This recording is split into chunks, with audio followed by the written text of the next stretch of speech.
Hey everyone, welcome back to the channel. You're sitting on the couch next to your partner like you do every night. They're scrolling through their phone. You're watching TV. Neither of you has really looked at each other in hours. You can't remember the last time you had a real conversation, or the last time you laughed together, or the last time you felt excited to see them. You love them, but somewhere along the way, you became roommates instead of lovers. That quiet loneliness of being with someone, but feeling like strangers. That's what happens when the spark dies. Today we're talking about how to keep the spark alive in long-term relationships. Not the fake movie version, where everything is always perfect. The real version, where you have to actually work at it. Let's dive in. First, let's be honest about what happens in long-term relationships. The beginning is always exciting. Everything is new. You can't keep your hands off each other. You stay up all night talking. You get butterflies every time you see them.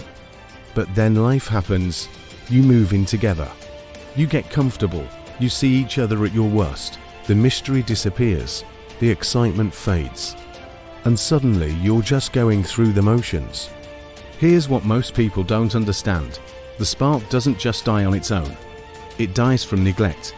It dies because you stop trying. It dies because you take each other for granted. You assume they'll always be there, so you stop putting in effort. But here's the good news. You can bring the spark back. You can keep it alive. It just takes intention and effort from both people. So let's talk about how to actually do that. First, you need to prioritize quality time together. And I don't mean sitting on the couch watching TV. I mean actual focused time where you connect. Put your phones away, turn off the TV, look at each other and talk.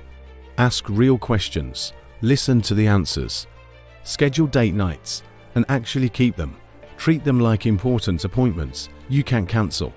It doesn't have to be expensive or fancy, just dedicated time for the two of you. Try new things together. Novelty creates excitement. When you do the same things every day, life gets boring. Take a class together. Try a new restaurant. Go somewhere you've never been. The newness brings back that feeling of adventure. Second, keep physical affection alive outside the bedroom. Touch matters. Hold hands when you walk. Hug for more than 2 seconds. Kiss goodbye in the morning. Cuddle on the couch. Physical touch keeps you connected. When you stop touching except for intimacy, you start feeling like roommates. Non-sexual touch is just as important as sexual touch. And speaking of intimacy, you have to prioritize that too. Life gets busy, you're tired, there's always something else to do.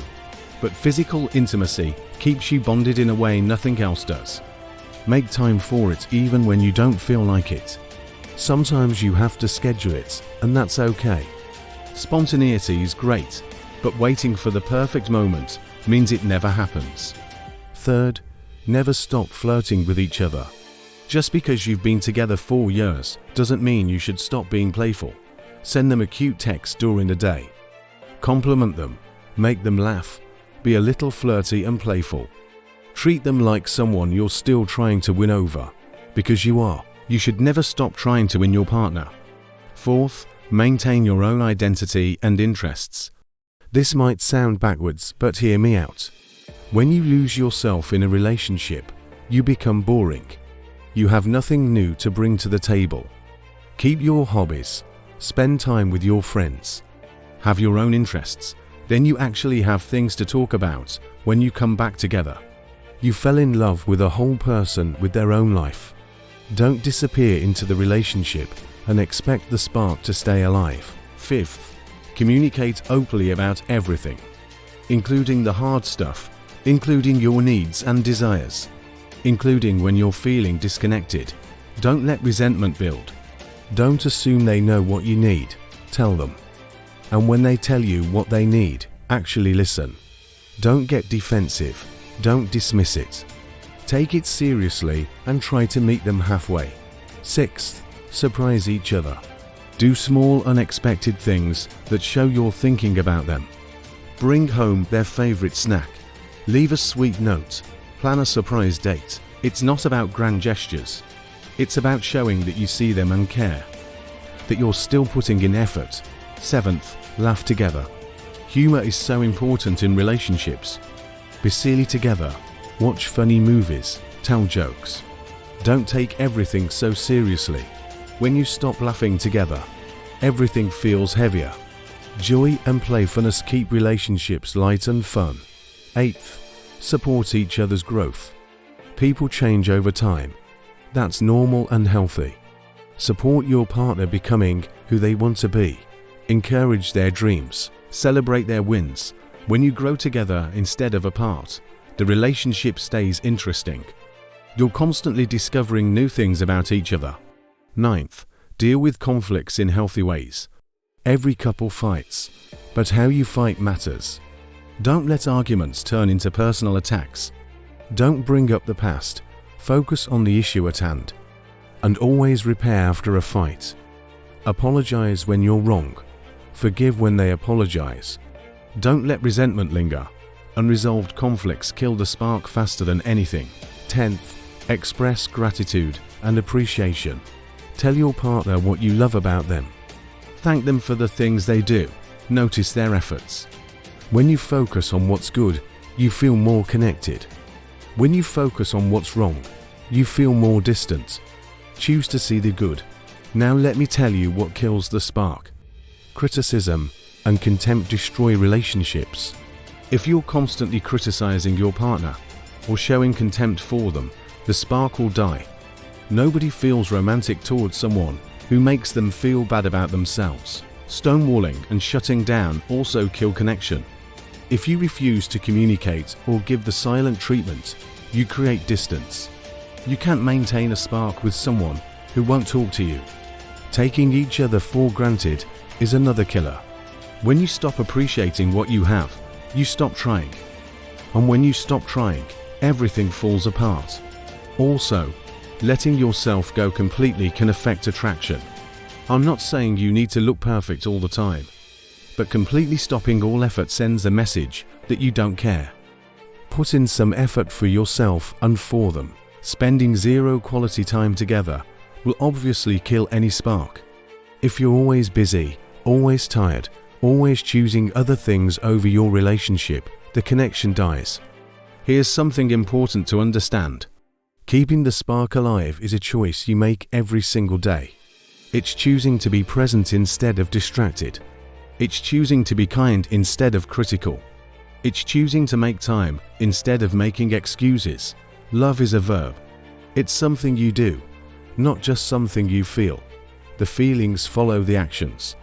So if you're not feeling the spark anymore, ask yourself honestly, when's the last time I did something to create that spark? When's the last time I really tried? You can't complain about losing something you're not fighting to keep. And here's another truth. Both people have to be willing to try. You can't keep the spark alive alone. If only one person is putting in effort, it won't work. If you're trying and your partner isn't, you need to have a real conversation. Tell them how you feel. Tell them what you need. Ask them if they're willing to work on it with you. If they're not willing, then you have a bigger decision to make. But most people will try if you approach it with love instead of blame. Remember, long-term relationships go through seasons. Sometimes the spark is strong, sometimes it's dim. That's normal. What matters is that you both keep tending to it. You wouldn't expect a fire to keep burning if you never added wood. Same with relationships. You have to keep feeding the flame. So here's what I want you to do this week. Pick 3 things from this video. 3 things you're going to do to reignite the spark. Maybe you're going to plan a real date night. Maybe you're going to put your phone away for an hour every evening.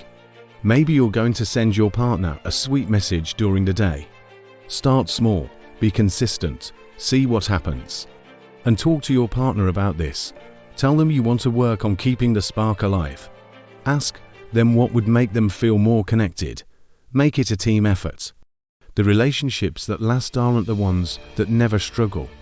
They're the ones where both people keep choosing each other. Keep choosing to try. Keep choosing to connect. Keep choosing love as a verb, not just a feeling. You can have both love and passion in a long-term relationship. You can have comfort and excitement. You can have stability and spark. You just have to be intentional about creating it. If this video helped you, hit that like button and subscribe. Drop a comment and tell me one thing you're going to do this week to reignite the spark in your relationship. Remember, the spark doesn't die. It just needs to be tended. Until next time, keep choosing each other.